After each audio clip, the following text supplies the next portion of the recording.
What up, y'all? Welcome. Welcome back to the It Bees Like That podcast. As always, I'm your host, Chris. All right, man. So, I know we usually, this is supposed to be a podcast, and it is, where there's no set, agenda. I rarely come and sit down in front of the camera with a plan. I don't take any notes. You see me looking down and stuff, but I'm just distracted by other stuff. But I don't reference any notes. Everything that I deliver via this podcast is what's on my mind at the moment.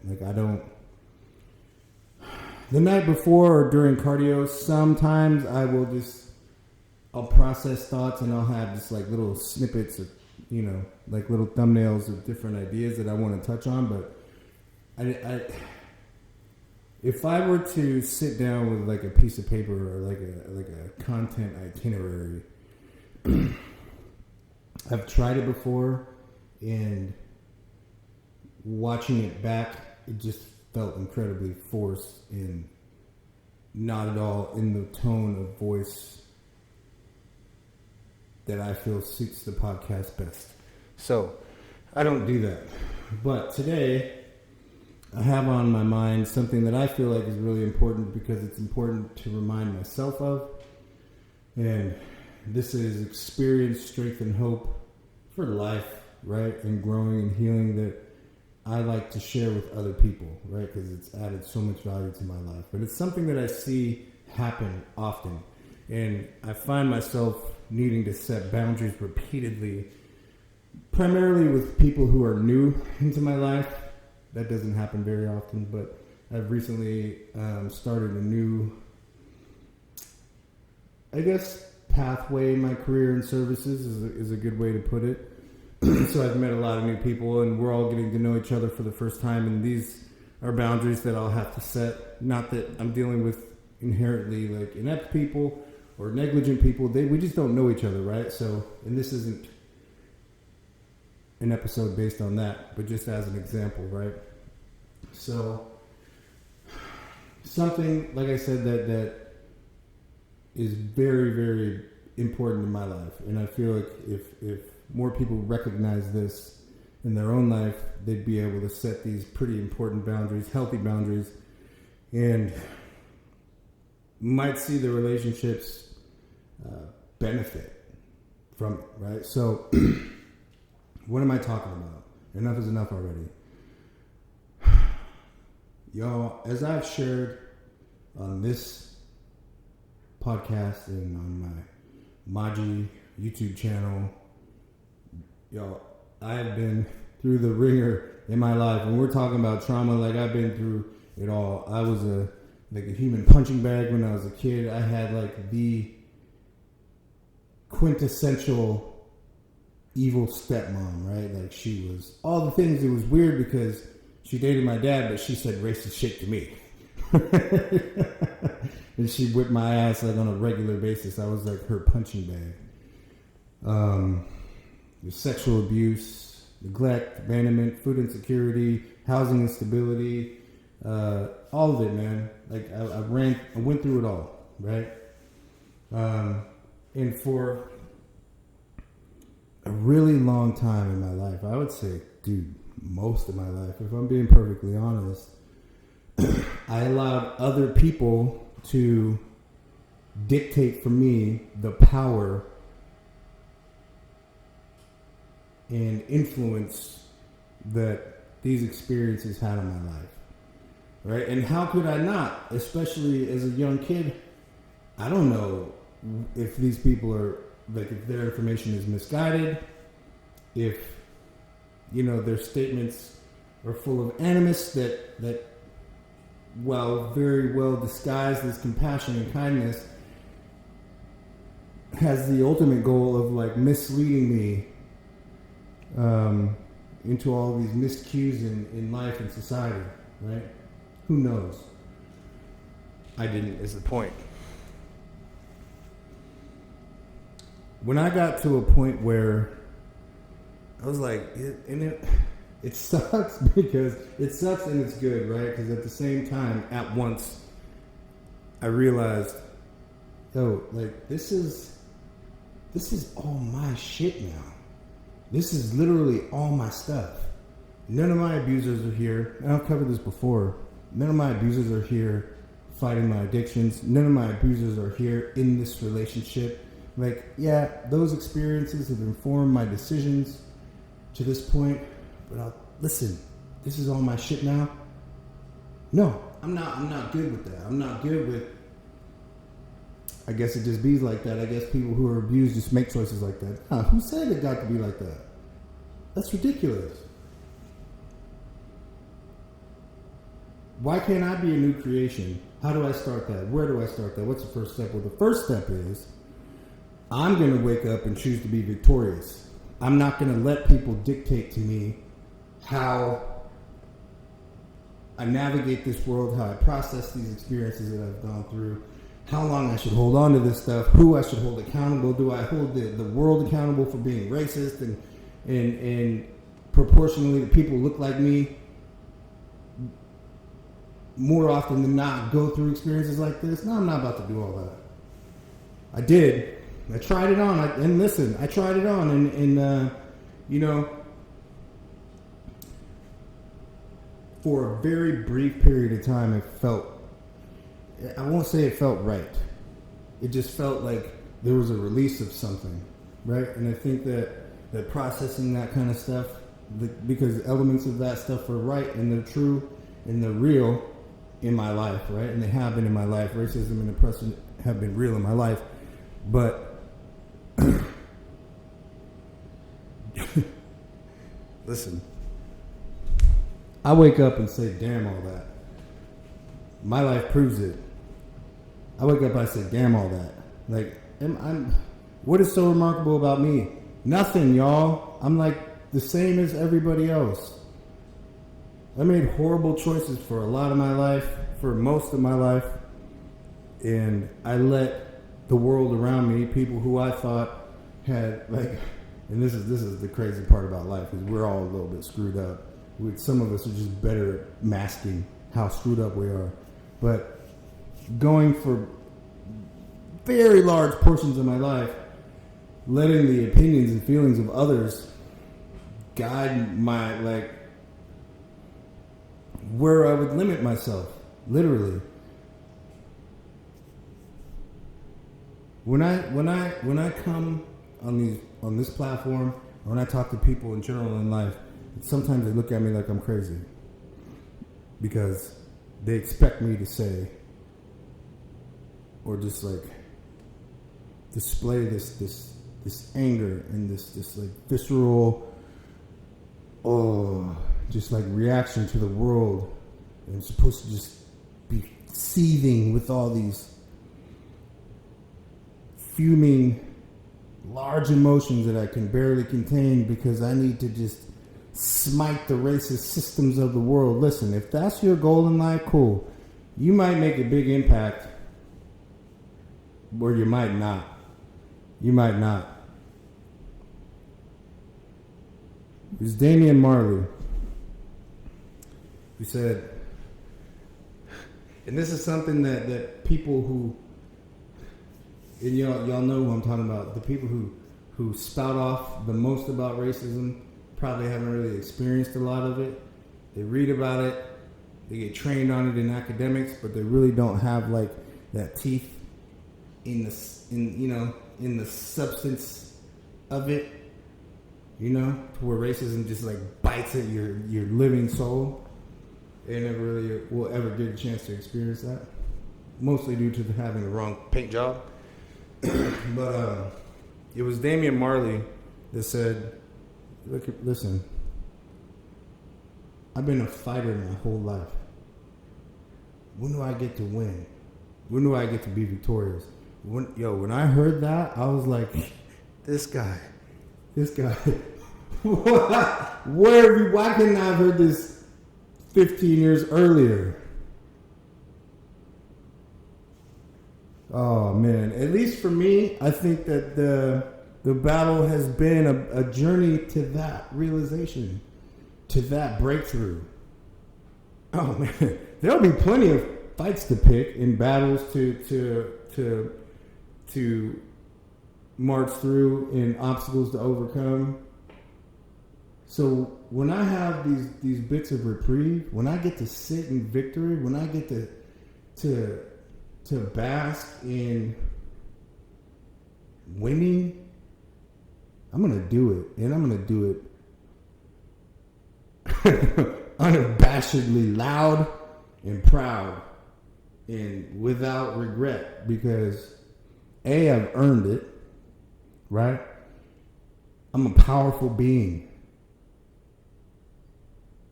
This is the course of my spirit. This is what flows through my veins, that kind of power. So that victory is natural. We're all meant to have it. Why do you think winning feels so damn good? And losing sucks. Anyway, point being, your experiences are your experiences. They're not for anyone to tell you when you should, when you shouldn't, how they should, how they shouldn't, how you should feel, when you should feel this, who you should feel it about. I say, damn all that. And once I learned that, it did a few things. One, it isolated me from most of the bad actors in my life, because, as my dad used to tell me, darkness cannot dwell within the light. And when you live in victory, that's what you're living in. You're living in light. You can call it whatever you want to. You can call it, a conscious contact with a higher power. That's living in victory. Recovery from substances or relationships. That's living in victory. Taking control of your physical body. That's living in victory. Celebrating your wins. Not allowing people to tell you to subdue yourself or make small, but naturally taking up as much space as needed to be exactly who you are. That's living in victory. That's what I'm talking about. And people don't want to hear these messages because we've been taught most of our lives that it is more noble of a human experience to be small, self-deprecating, soft-spoken, understated. That's ridiculous, man. That's wild. Even Jesus wasn't like that. Come on, man. Come on. How could you be that when you're witnessing or prophesizing, whatever that word is, words are hard today, to, the masses, and I would guess that's more than like a few people, or what would be today our friends group on social media. That takes a degree of ego, bravery, confidence, living in victory. That confidence that you are living a reality that's congruent with the messages of your heart. Wow. The washing machine is going wild right now. It is off balance. That thing's about to rattle apart. Can y'all hear it? I think it just stopped. We had a bit of an incident here this morning. It was a water incident. Anyway. Point is, man, don't let so much time go by where you worry so much about securing the approval of other people and subduing like your natural self, like the good that's in you. All of those instincts that we push down and that we question about ourselves. Man, y'all gotta stop doing that. Like if you have this for sure, if you have a story, like if you have a powerful story, you have an obligation to share it with people. You really do, man. Because people want to be inspired. I know I do. And that's one of the most generous, loving, thoughtful things we can do for other people is inspire and empower them to do something great. It doesn't have to be great by our standards. You know what I'm saying? That's the whole point. But no, anyway, yeah, enough with the tomfoolery, man. It's not up to the world or the people around you. I don't give a damn. Degrees be damned. I got a couple of them myself, and honestly, I don't feel like they mean, because I'll tell you straight up, there's stuff that I learned in my life, from the life that I live, that ain't a damn degree going to teach you anywhere. They may talk about it.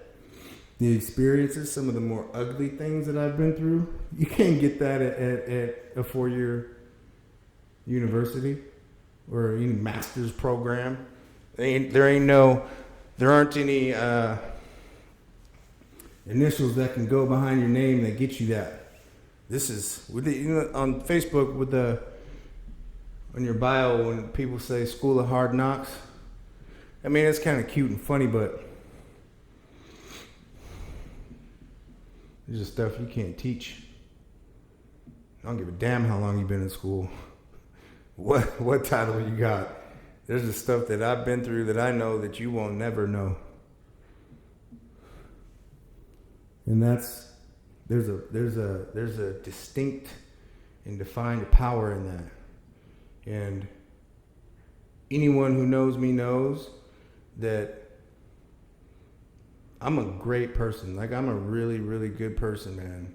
But I'm really serious about my life, my family, my future, and the people around me, and the direction that I'm headed.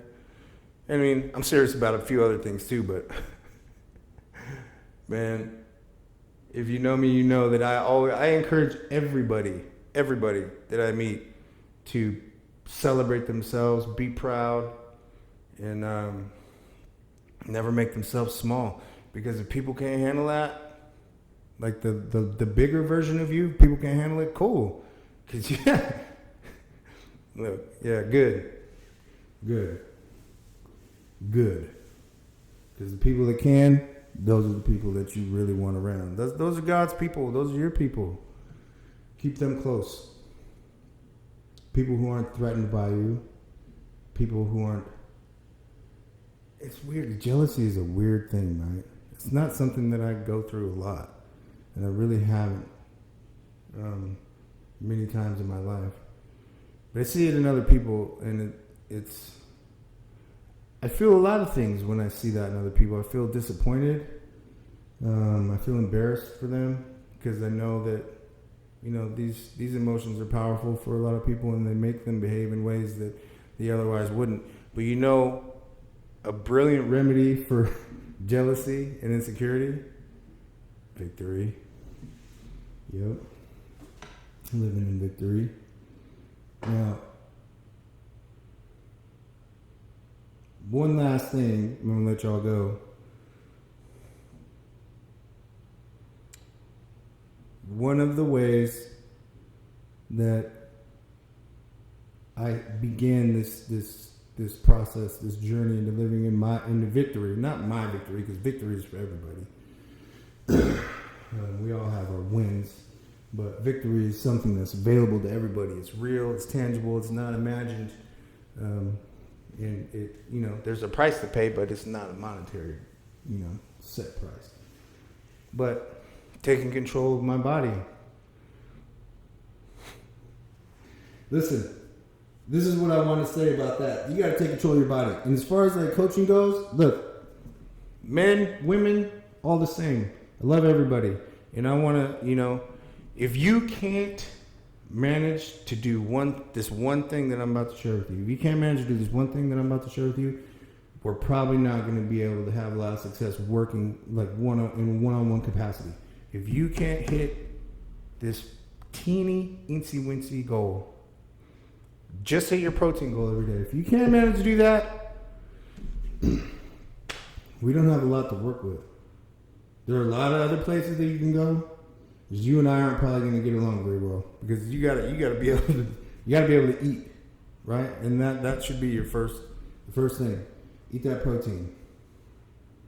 It's not hard. I'm so hard to get my protein in every day. I'm not gonna argue with you. You're right. But anyway, I love y'all. If you didn't do it on the way in, please do it on the way out. Hit that like, subscribe, and post notification bell so you can stay up to date on all the things that we talk about here on the It Beats Like That podcast. Because we talk about all the important stuff. Peace, y'all.